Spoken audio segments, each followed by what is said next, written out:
9.30. Via Zoom. Sampai jumpa teman-teman. Tuhan memberkati.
Selamat hari Minggu.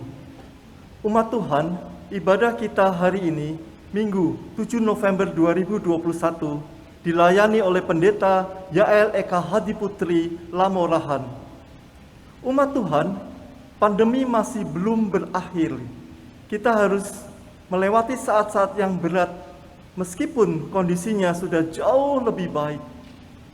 Dalam kondisi yang dicengkeram pandemi ini, kita bersama-sama dipanggil untuk mewujudkan cinta kasih Allah.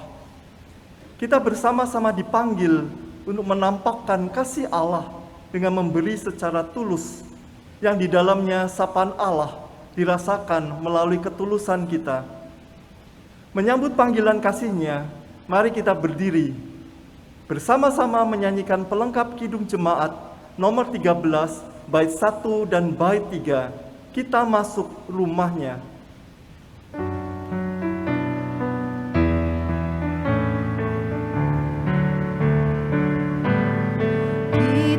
Masuk rumahnya, berkumpul menyembah kepadanya. Kita masuk rumahnya, berkumpul menyembah kepadanya. Kita masuk rumahnya, berkumpul menyembah kepada Kristus, menyembah Kristus Tuhan. Muliakan namanya dan angkat tanganmu kepadanya. Muliakan namanya dan angkat tanganmu kepadanya. Muliakan namanya dan angkat tanganmu kepada Kristus, menyembah Kristus Tuhan.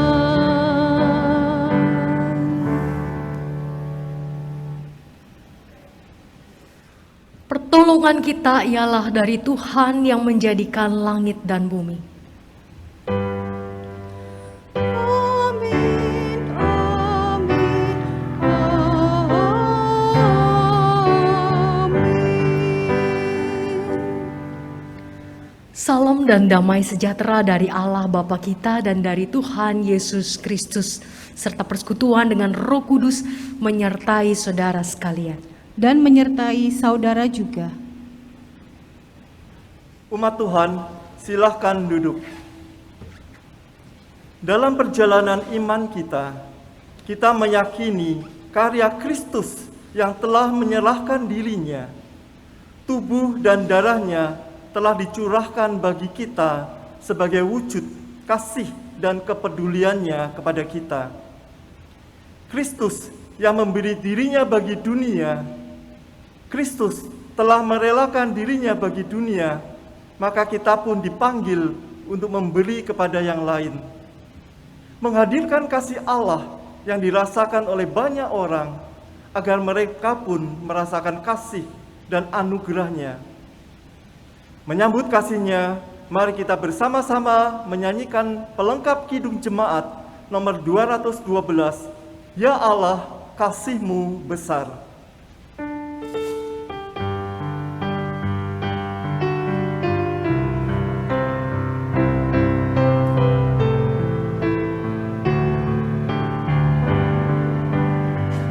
Ya Allah, kasih-Mu besar, lebih besar dari segala, tiada terduga.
Umat Allah, mari kita datang kepadanya dalam pengakuan dosa kita. Allah Sang Anugerah, kami sungguh bersyukur atas kasih agung-Mu. Perjalanan hidup kami dipenuhi dengan berbagai kemurahan dari Allah. Kami dicurai kasih dan penyertaan yang tak terkira. Betapa besar kasih Allah bagi kami, sehingga kami diangkat dari beban dosa dan memasuki kehidupan dalam anugerah-Mu. Namun di balik semua kemurahan Allah, ternyata kami sering lalai pada panggilan-Mu. Kami sering terjebak dalam pementingkan diri sendiri dan abai terhadap kehadiran orang-orang di sekeliling kami. Ampuni kami ya Allah atas sikap tak bertenggang rasa, serta membiarkan diri dalam egoisme dan egosentrisme kami. Kami datang dan selalu mengucap syukur atas kebaikan Allah yang membuka ruang pengampunan bagi kami. Amin. Umat Tuhan, menyambut pengampunannya, mari kita nyanyikanlah Kidung Baru nomor 16 bait 1 dan 3, Ku amat haus di gurun dosa.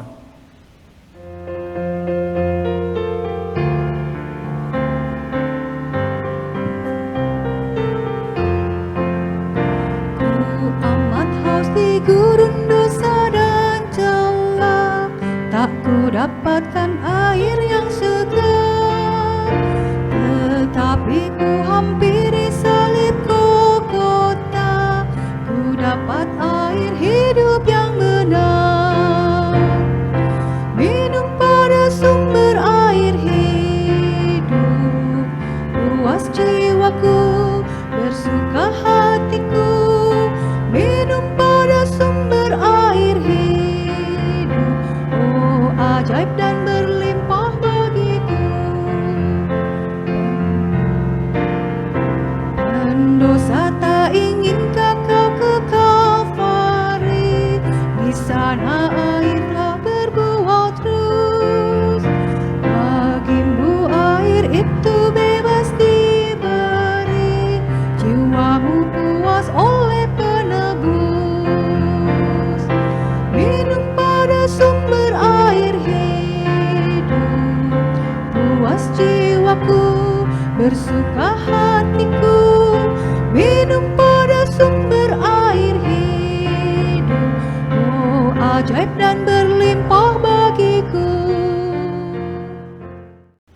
Umat Tuhan, mari kita berdiri. Bagi setiap kita yang telah mengakui dan menyesali dosa-dosa, dengarkanlah ungkapan dari surat Ibrani pasal 13 ayat yang ke-16. Demikian bunyinya. Dan janganlah kamu lupa berbuat baik dan memberi bantuan, sebab korban-korban yang demikianlah yang berkenan kepada Allah. Di dalam Kristus engkau telah diampuni. Di dalam Kristus engkau pun telah diampuni. Sambutlah salam damai. Damai Tuhan besertamu. Damai Tuhan besertamu juga. Mari umat Tuhan, kita kembali menyanyi dari NKB nomor 168 bait pertama dan kedua, Ketika Hilang Sudah Asaku.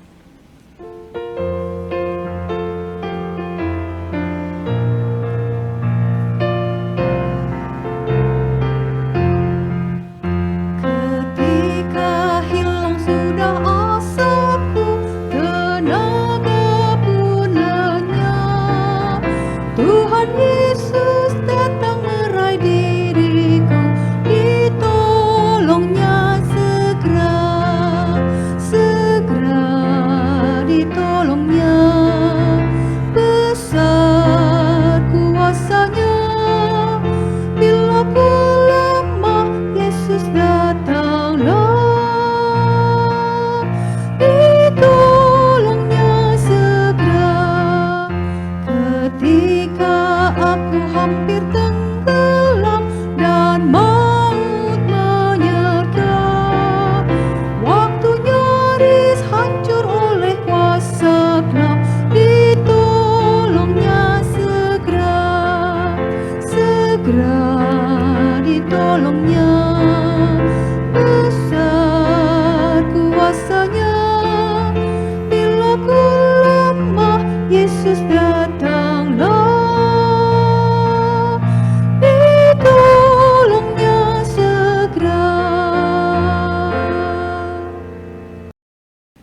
Mari Bapak Ibu sekalian, kita mempersiapkan hati dan pikiran kita berdoa.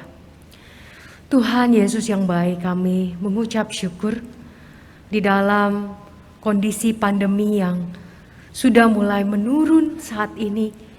Kami diperkenankan kembali untuk melaksanakan ibadah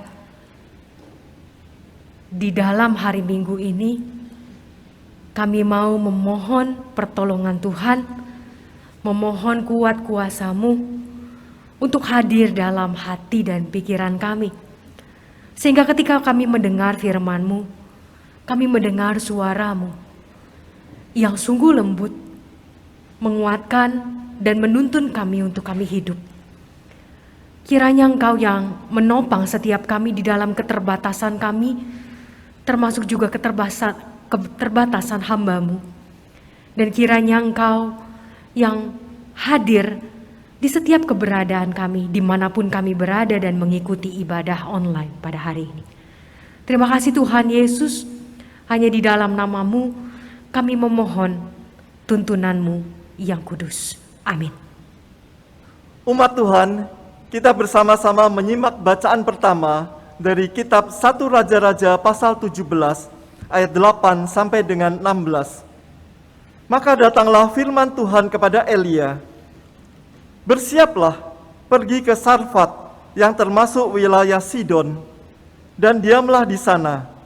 Ketahuilah, aku telah memerintahkan seorang janda untuk memberi engkau makan." Sesudah itu ia bersiap, lalu pergi ke Sarfat. Setelah ia sampai ke pintu gerbang kota itu, tampaklah di sana seorang janda sedang mengumpulkan kayu api. Ia berseru kepada perempuan itu, katanya, "Cobalah ambil bagiku sedikit air dalam kendi, supaya aku minum."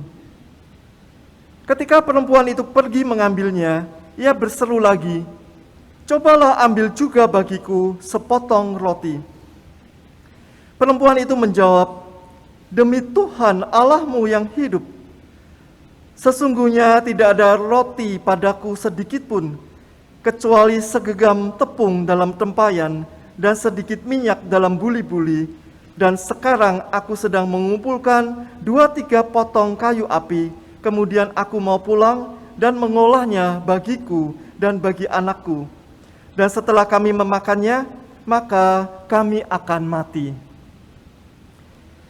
Tetapi Elia berkata kepadanya, "Janganlah takut, pulanglah, buatlah seperti yang kau katakan, tetapi buatlah lebih dahulu bagiku sepotong roti bundar kecil daripadanya, dan bawalah kepadaku, kemudian barulah kau buat bagimu dan bagi anakmu."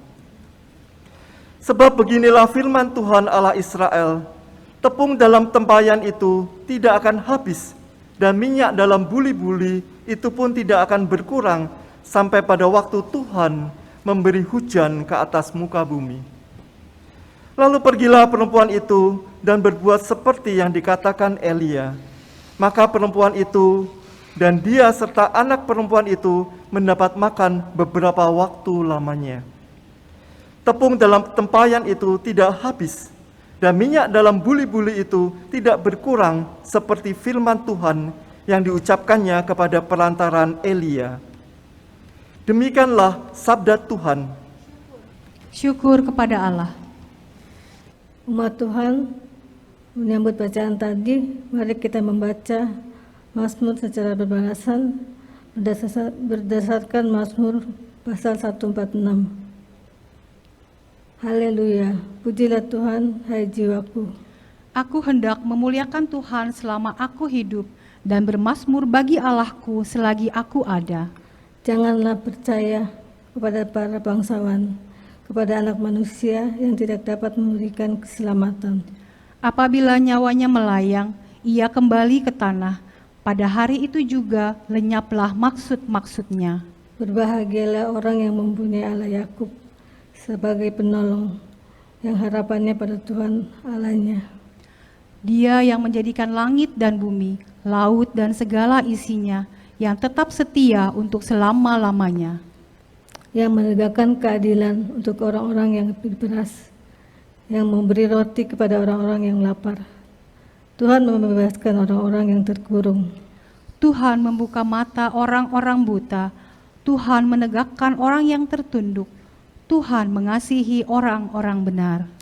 Tuhan menjaga orang-orang asing, anak yatim dan janda ditegakkannya kembali, tapi jalan orang fasik dibengkokkannya.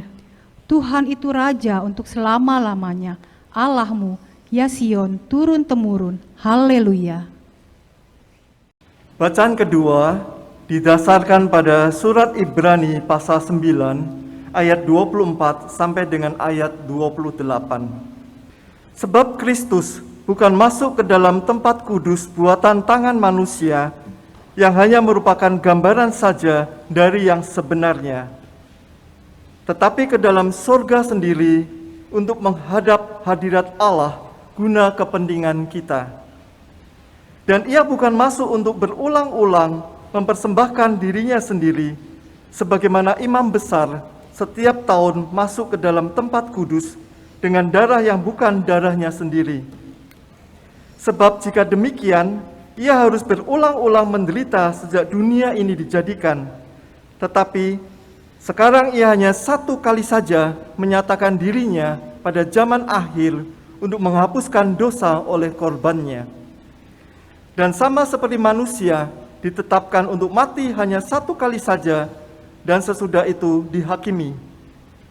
Demikian pula Kristus hanya satu kali saja mengorbankan dirinya untuk menanggung dosa banyak orang. Sesudah itu, ia akan menyatakan dirinya sekali lagi tanpa menanggung dosa untuk menganugerahkan keselamatan kepada mereka yang menantikan Dia. Demikianlah sabda Tuhan. Syukur kepada Allah. Umat Tuhan, marilah kita membaca Injil Tuhan Yesus Kristus yang didasarkan pada Markus pasal 12 ayat 38 sampai dengan 44. Dalam pengajarannya Yesus berkata, "Hati-hatilah terhadap ahli-ahli Taurat yang suka berjalan-jalan memakai jubah panjang dan suka menerima penghormatan di pasar, yang suka duduk di tempat terdepan di rumah ibadat dan di tempat terhormat dalam perjamuan, yang menelan rumah janda-janda, sedang mereka mengelabui mata orang dengan doa yang panjang-panjang. Mereka ini pasti akan menerima hukuman yang lebih berat." Pada suatu kali Yesus duduk menghadap peti persembahan dan memperhatikan bagaimana orang banyak memasukkan uang ke dalam peti itu. Banyak orang kaya memberi jumlah yang besar. Lalu datanglah seorang janda yang miskin dan ia memasukkan 2 peser, yaitu 1 duit. Maka dipanggilnya murid-muridnya dan berkata kepada mereka, "Aku berkata kepadamu, sesungguhnya janda miskin ini memberi lebih banyak daripada semua orang yang memasukkan uang ke dalam peti persembahan. Sebab mereka semua memberi dari kelimpahannya, tetapi janda ini memberi dari kekurangannya, semua yang ada padanya, yaitu seluruh nafkahnya." Sedemikian jauh pembacaan firman Tuhan. Berbahagialah kita yang membaca, melakukan firman Tuhan dan terus memeliharanya. Haleluya. Haleluya, haleluya, haleluya.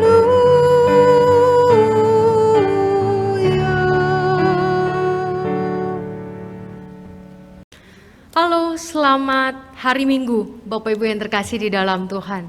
Senang bisa jumpa lagi di dalam ibadah minggu kita pada awal bulan November ini. Hari ini tema kita, ayo memberi, jangan mencuri. Apakah menurut Bapak Ibu sekalian ini tema relevan buat kita? Saya nggak pernah curi, saya nggak pernah berpikir untuk mencuri.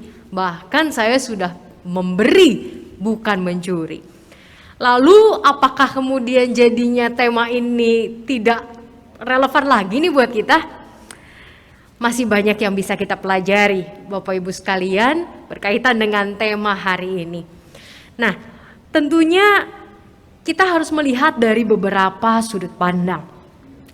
Tema ini nggak hanya bicara soal pencuri uang, bukan sekedar materi ataupun harta yang kelihatan yang dapat dinilai dengan angka. Tapi justru pencurian yang paling berbahaya adalah pencurian yang lebih dari sekedar harta dan uang. Harta dapat dicari kembali, namun ada hal-hal di dalam dunia ini yang gak bisa dicari kembali dan gak bisa tergantikan. Apalagi ketika itu hilang, akan menimbulkan bekas yang dalam dan tidak bisa ditutupi bahkan digantikan oleh apapun. Walau tentunya kita juga percaya bahwa Tuhan selalu punya cara untuk mengganti yang hilang. Misalnya HP hilang. Kalau HP kita hilang, dengan mudah kita bisa membeli HP yang baru, yang sama persis atau bahkan yang jauh lebih baik, jauh lebih canggih. Tapi kalau kaki hilang bagaimana? Kalau amit-amit di dalam sebuah kecelakaan, kita kehilangan tangan, kita kehilangan anggota badan yang lain. Apa yang terjadi? Tentu di zaman sekarang, di zaman modern, gak ada yang namanya gak bisa diganti. Ada yang namanya kaki palsu dan tangan palsu. Tapi tentunya fungsinya tidak akan pernah sesempurna tangan dan kaki yang asli. Bahkan ada juga kehilangan-kehilangan yang membuat hidup itu menjadi redup. Hilang dengan sekejap, hilang nyawa, kehilangan darah, kehilangan kesehatan. Bukankah itu juga merupakan sebuah kehilangan? Termasuk di dalamnya kehilangan sukacita dan damai sejahtera. Dan tahukah bahwa setiap hari kita itu bisa jadi pencuri loh Bapak Ibu, yang mencuri lebih banyak daripada pencuri harta. Mari kita lihat. Kira-kira ada berapa macam kemungkinan terjadinya pencurian dalam hidup kita? Kalau saya mencoba untuk menemukan 2 macam pencuri yang kerap kali datang. Yang pertama adalah pencuri yang datangnya diam-diam. Kalau lagi malam, kalau tidak ada orang, dalam kondisi sepi. Dampaknya juga nggak secara langsung. Mungkin kita baru ngerasa kehilangan kalau kita mencari sesuatu yang hilang itu. Mungkin kalau kita nggak pernah cari, kita nggak pernah tahu bahwa benda itu hilang. Perhiasan kita hilang, uang kita hilang, dan lain sebagainya. Yang kedua adalah pencurian yang dilakukan di depan mata. Secara terang-terangan, bahkan dengan kekerasan. Pencopetan, perampokan, begal, itu juga bentuk pencurian. Tapi 2 macam pencurian ini mendatangkan 2 dampak yang berbeda. Pencurian yang pertama mungkin membuat kita kehilangan harta benda dan mungkin juga membuat kita kehilangan rasa aman. Tapi dengan mudah bisa diatasi. Misalnya dengan mengetatkan keamanan, sistem keamanan di rumah. Ganti gembok, ganti kunci, pasang terali besi, pasang teralis di semua jendela, semuanya diteralisin, dikerangkengin. Bisa pasang CCTV, pasang alarm, bahkan buka pintunya nggak pakai kunci dan nggak pakai gagang lagi, tapi pakai sidik jari dan lain sebagainya. Iya, kita kehilangan rasa aman, kita kehilangan harta benda.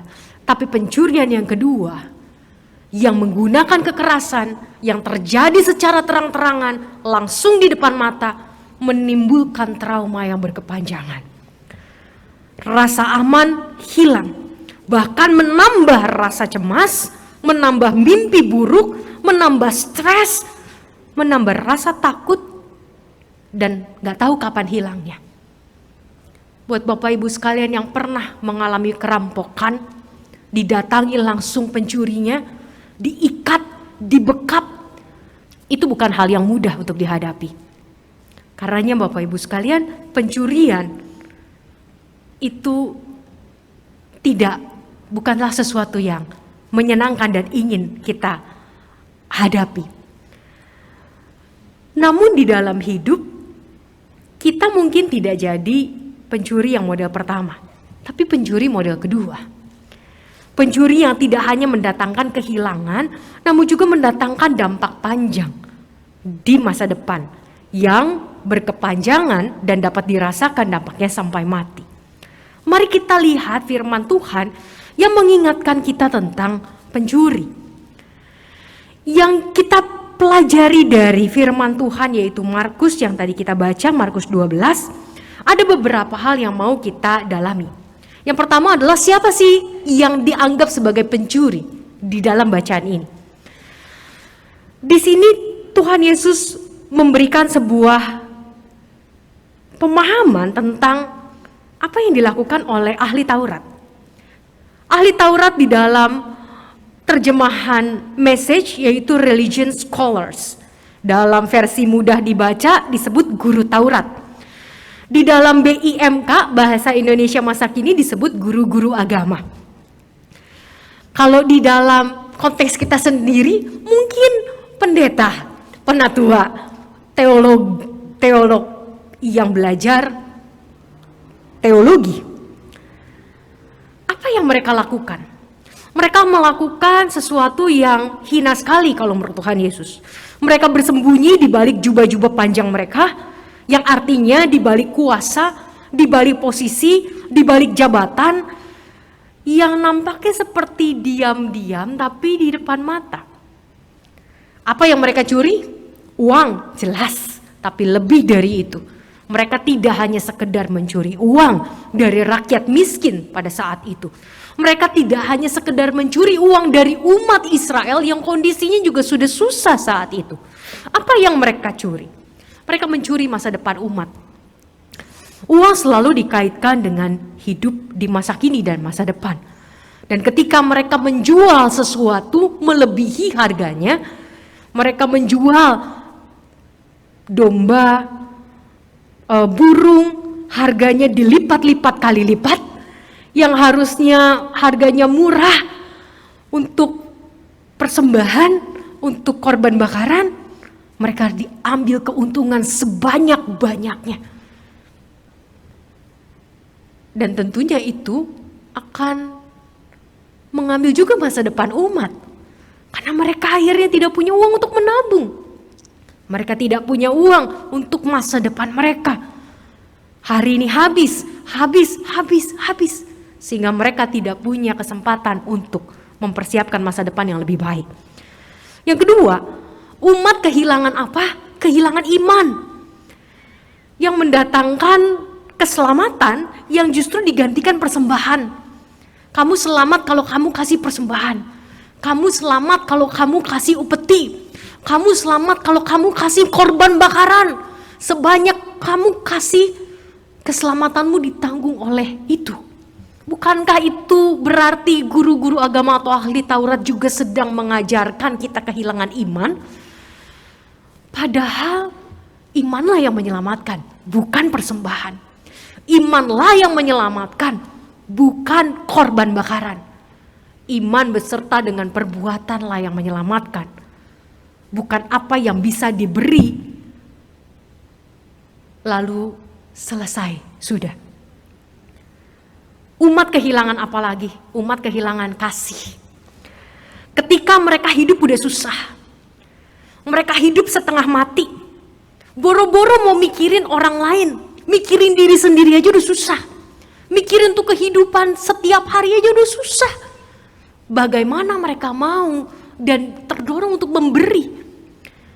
Semakin banyak yang diambil oleh ahli Taurat, semakin mereka kehilangan keinginan untuk mengasihi sesamanya. Kehilangan yang lebih banyak. Umat kehilangan kasih. Dan umat kehilangan trust atau rasa percaya. Ketika seorang kehilangan trust, sebenarnya dia kehilangan banyak, Bapak Ibu sekalian. Trust memberi banyak harapan bahwa dia tidak sendirian, bahwa ada yang mengerti dia, bahwa ada yang bisa memberikan pengharapan dalam hidupnya.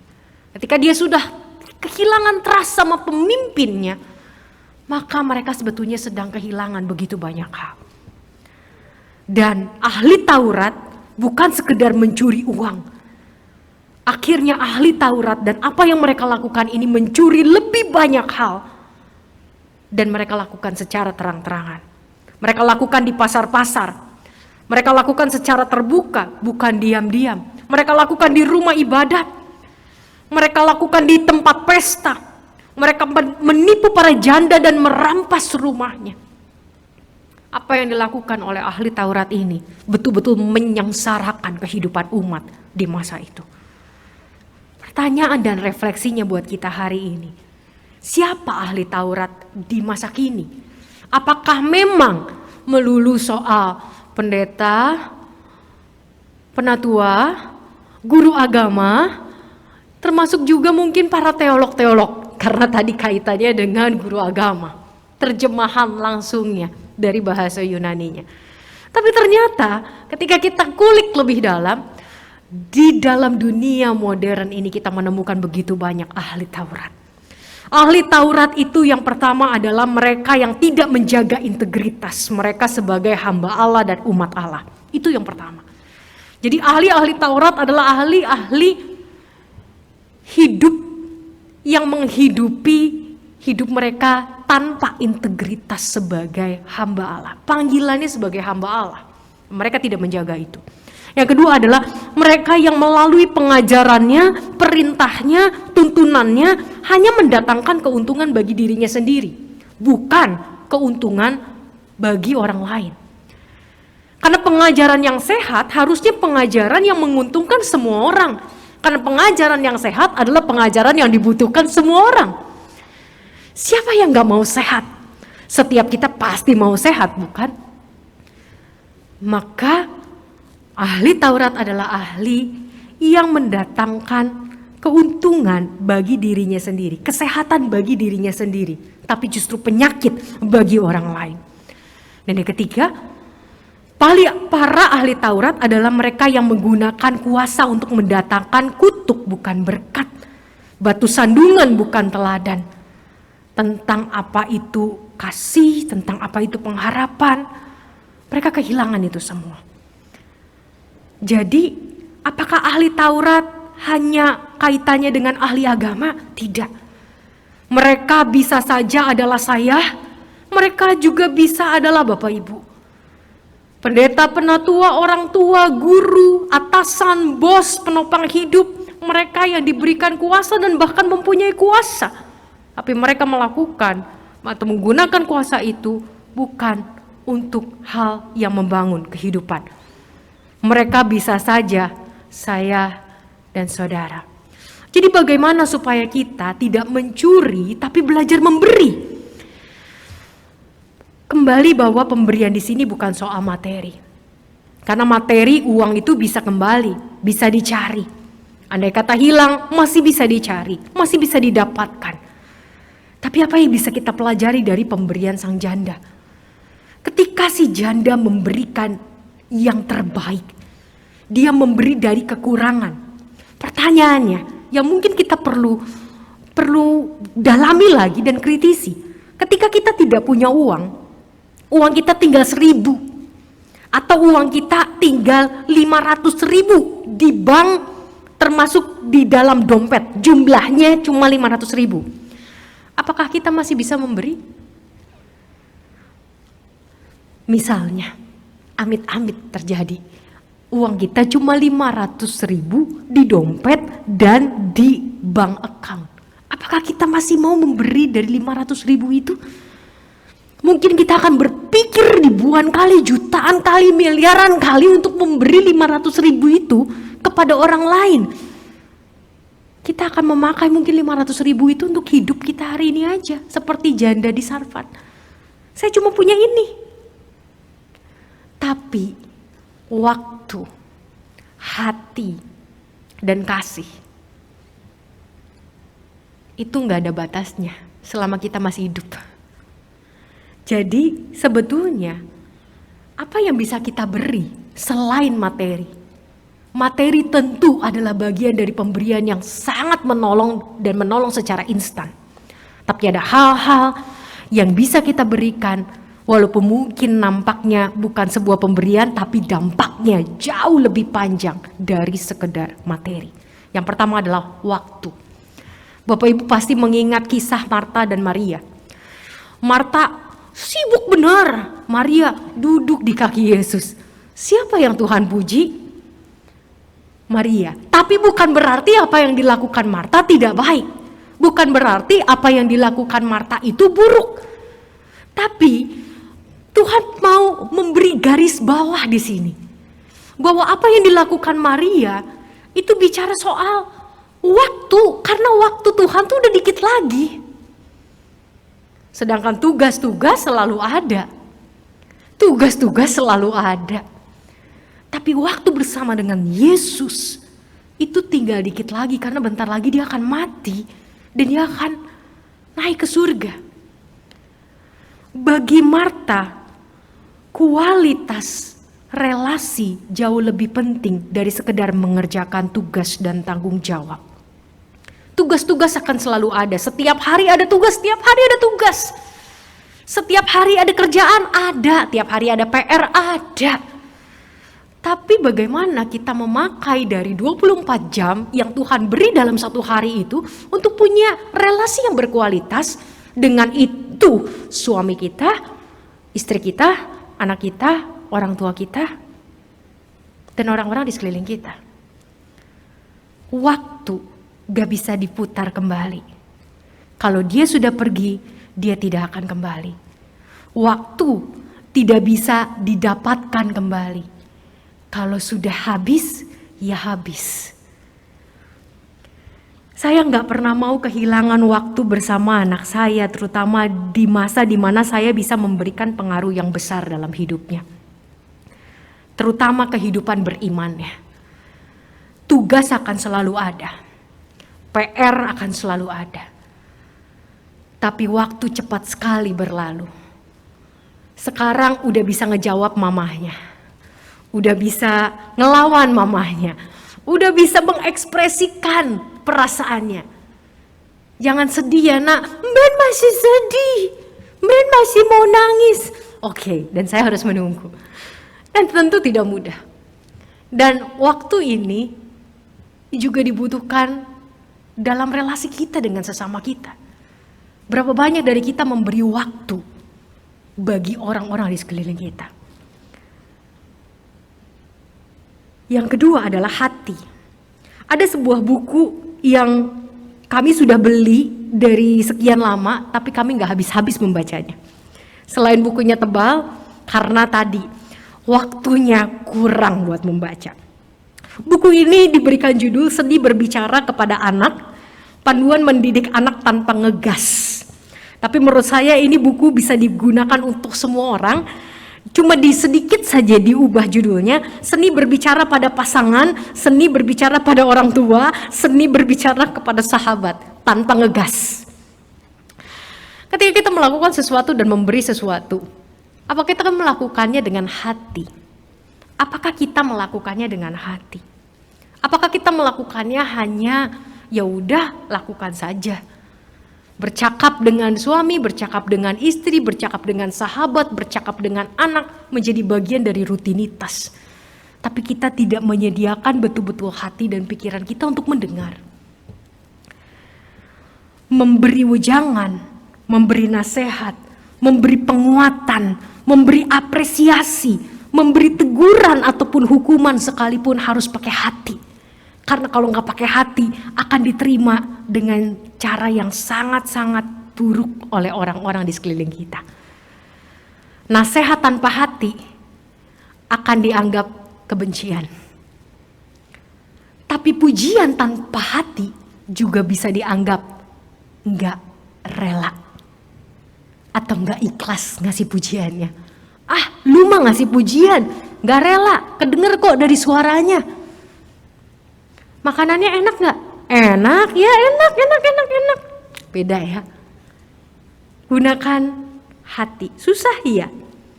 Tapi di mana kita masih punya energi untuk berkisah tentang kebaikan Tuhan, bukan sekedar ngegas kalau orang-orang di sekeliling kita salah. Itu penting sekali untuk kita lakukan. Pemberian dengan hati. Tahan emosi, tahan ego, lelah, Harus menemukan dan memikirkan, putar otak, kata yang tepat apa, nada yang tepat itu seperti apa kalau mau ngomong sama dia. Lebih susah daripada ngasih persembahan.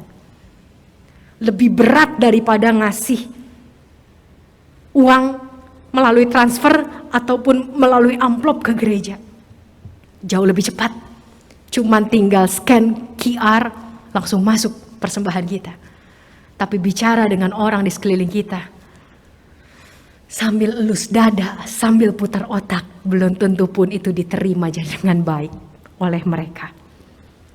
Harus tahan dan mengendalikan ego kita. Pemberian dengan hati akan bertahan dalam selamanya. Dalam hati dan pikiran orang-orang di sekeliling kita. Lebih dari segala barang dan segala uang yang bisa diterima oleh dia. Dan memberi lewat hidup. Selama masih nafas, uang diberi kalau ada sisa. Tapi kalau nggak ada sisa ya mungkin kita nggak kasih. Atau ngasihnya jadi berkurang. Tapi hati, waktu akan ada selalu sampai kita mati. Dengan memberi itu kita sedang menciptakan generasi dan komunitas yang sehat. Yang fokus pada memperkaya diri dan orang lain, bukan dengan pemberian yang fana dan bisa hilang dengan sekejap. Tapi fokus memberi dampak di dalam relasi yang sehat itu. Yesus tidak meninggalkan harta tahta pada murid-muridnya, enggak sama sekali. Selama 3 tahun dia melayani di tengah dunia, dia enggak ngasih apapun sama murid-muridnya. Dia enggak ninggalin sepeser pun sama murid-muridnya. Bahkan mungkin meninggalkan beban. Kalau mau jujur, ketika Yesus mati di atas kayu salib, bukankah Yesus sedang meninggalkan trauma kepada para muridnya?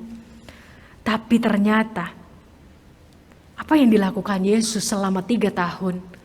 Dia memupuk kasih dan relasi, pengertian, kesetiaan, kebaikan, kelemah lembutan, penguasaan diri.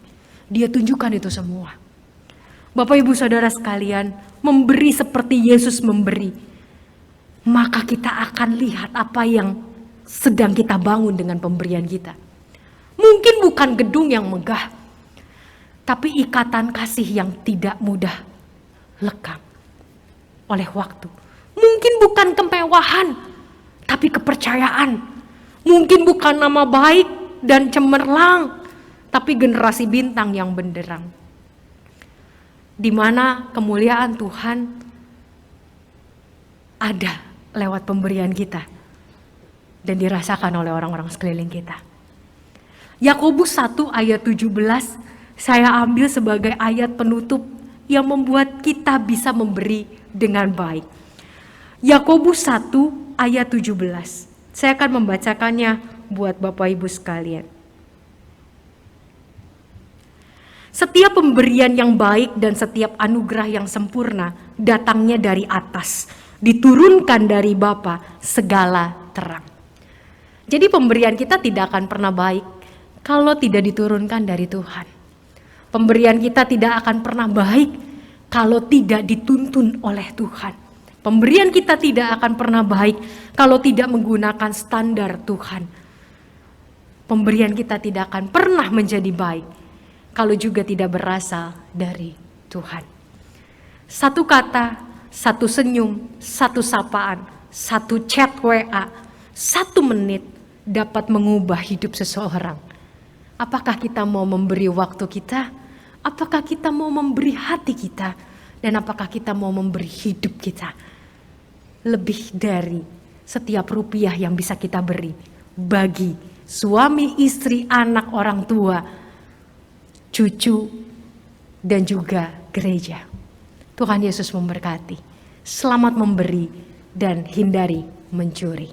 Tuhan Yesus menolong. Amin. Umat Tuhan, mari berdiri. Marilah kita bersama dengan umat Allah di masa lalu, masa kini, dan masa depan, mengingat janji baptisan kita dengan mengikrarkan pengakuan iman rasuli. Hendaklah setiap umat beriman mengungkapkan, Aku percaya kepada Allah, Bapa yang Maha Kuasa, Khalik langit dan bumi, dan kepada Yesus Kristus, anaknya yang tunggal Tuhan kita, yang dikandung dari Roh Kudus, lahir dari anak darah Maria, yang menderita sengsara di bawah pemerintahan Pontius Pilatus, disalibkan, mati dan dikuburkan, turun ke dalam kerajaan maut. Pada hari yang ketiga, bangkit pula dari antara orang mati, naik ke sorga, duduk di sebelah kanan Allah, Bapa yang Maha Kuasa. Dan dari sana ia akan datang untuk menghakimi orang yang hidup dan yang mati. Aku percaya pada Roh Kudus, gereja yang kudus dan am, persekutuan orang kudus, pengampunan dosa, kebangkitan orang mati, dan hidup yang kekal. Amin. Mari kita berdoa. Tuhan Yesus, kami mengucap syukur kalau pada hari ini kami bisa bersama-sama beribadah kembali. Kami bisa bersama-sama belajar untuk memberi dan bukan mencuri.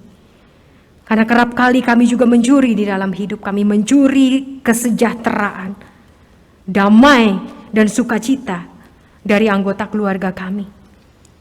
Kami mencuri kepercayaan mereka. Kami mencuri kasih mereka sehingga mereka tidak mampu mengasihi karena apa yang kami lakukan. Tuhan, hari ini kami bersyukur untuk firman-Mu yang menolong kami melihat bahwa pemberian yang sejati adalah pemberian dari hati. Pemberian melalui waktu yang masih Tuhan karuniakan selama 24 jam yang mungkin selalu terasa kurang setiap harinya. Dan pemberian lewat hidup. Biarlah kami bisa memberi lebih baik, memberi berdasarkan tuntunan Tuhan. Kami berdoa untuk pemerintahan kami, berkati presiden, wakil presiden, para menteri, dan semua petugas-petugas kesehatan yang masih harus berjuang dengan resiko tinggi. Tuhan yang memimpin mereka, setiap pengambil keputusan, sehingga mereka juga dapat mengambil keputusan dengan tepat, didasarkan dari keinginan untuk memberi yang terbaik bagi bangsa, bagi negara, bagi masyarakat. Kami berdoa untuk gereja, di dalam menyiapkan segala bentuk ibadah, ibadah virtual, ibadah komisi, ibadah dan persekutuan-persekutuan onsite ataupun online. Tuhan, berkatilah gerejamu, sehingga gereja juga senantiasa menunjukkan itikat baik di dalam memberi. Gereja senantiasa menunjukkan kebaikan Tuhan di dalam memelihara umatnya. Kiranya Engkau yang menopang dan memberikan kepada setiap gerejamu ini kekuatan dan inspirasi untuk berkarya di tengah masa yang sulit ini. Kami berdoa untuk setiap saudara-saudara kami yang sedang sakit dan di dalam pergumulan, untuk Oma Lili, Oma Dindiana, Oma Ana, Oma Susi Wong, Opa John, Bapak Umar Tono, Bapak Antonius, Penatua Henry, untuk Bapak Anton, Tuhan yang kuatkan dan berikan kepada mereka pemulihan. Terutama Engkau yang menguatkan anggota keluarga sehingga mereka bisa bersama-sama menemani, mendampingi di tengah sakit penyakit sekalipun. Kami berdoa untuk pembangunan gedung kami. Di dalam masa ini Tuhan telah memberikan kepada kami jalan keluar perlahan tapi pasti.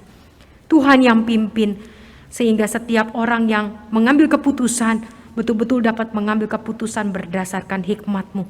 Suatu saat nanti kami akan menikmati gedung gereja kami yang adalah anugerah Tuhan. Kami berdoa untuk pemilihan penatua dan penyusunan program pelayanan tahun 2022 sampai 2023. Kiranya segala sesuatu dapat berjalan dengan baik. Engkau yang menuntun dan menetapkan setiap hati untuk menjadi pelayan-pelayan-Mu.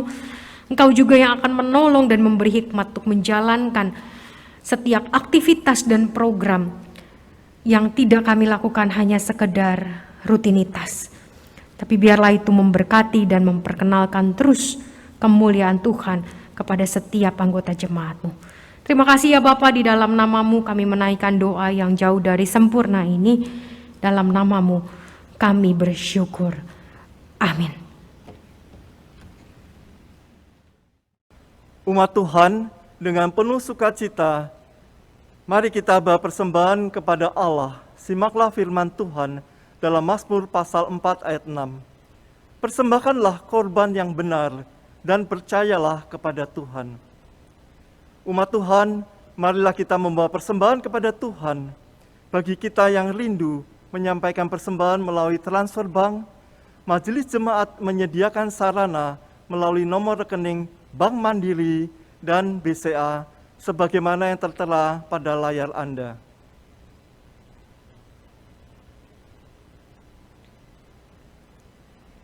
Kita bawa persembahan syukur kita dengan menyanyikan Kidung Jemaat nomor 393, bait 1 dan bait 3. Tuhan betapa banyaknya.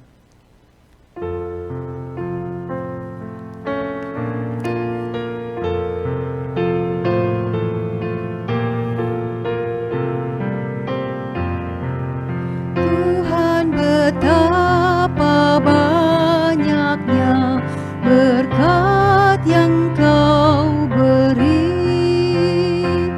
teristimewa rahmat-Mu dan hidup abadi. Terima kasih ya Tuhanku atas keselamatanku. Padaku telah Kau beri hidup bahagia abadi. Setiap hari rahmat-Mu tiada putusnya.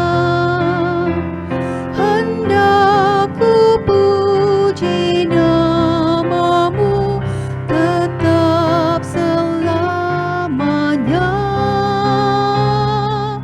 Terima kasih ya Tuhanku atas keselamatanku.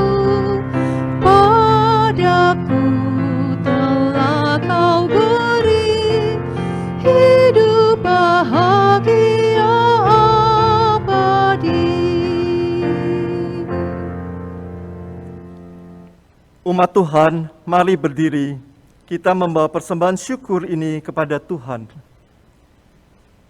Ya Allah, kami membawa persembahan syukur ini dengan kerinduan untuk terus berbagi kepada orang-orang yang menantikan kasih-Mu. Mampukan kami untuk terus memberi dan menyalurkan kasih agung-Mu. Sambutlah persembahan kami dan jadikanlah kami sebagai saluran kasih Allah. Dalam Kristus kami bawa persembahan ini. Amin.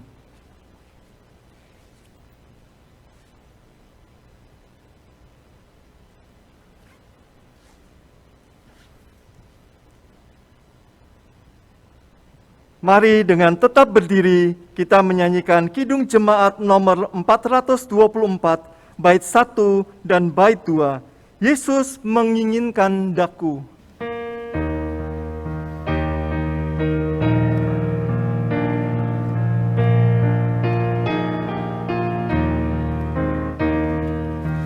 Yesus menginginkan daku bersinar baginya.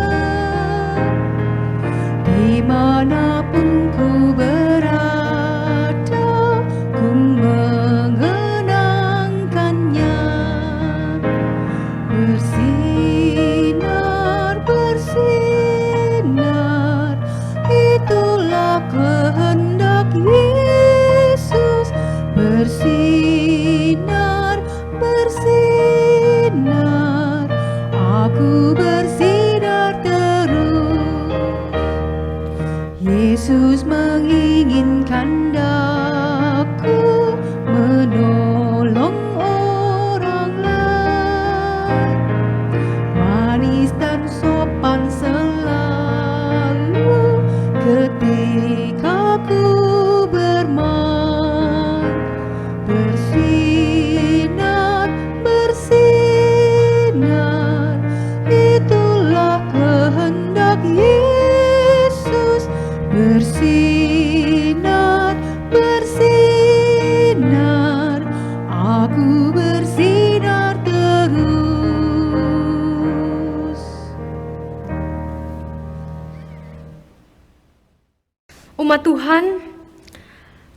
arahkanlah hatimu kepada Tuhan. Kami mengarahkan hati kami kepada Tuhan. Jadilah saksi Kristus. Syukur kepada Allah, Terpujilah Tuhan. kini dan selamanya. Mari kini sambutlah berkat Tuhan. Tuhan memberkati engkau dan melindungi engkau. Tuhan menyinari engkau dengan wajah-Nya dan memberi engkau kasih karunia. Tuhan menghadapkan wajah-Nya kepadamu dan memberi engkau damai sejahtera.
GKI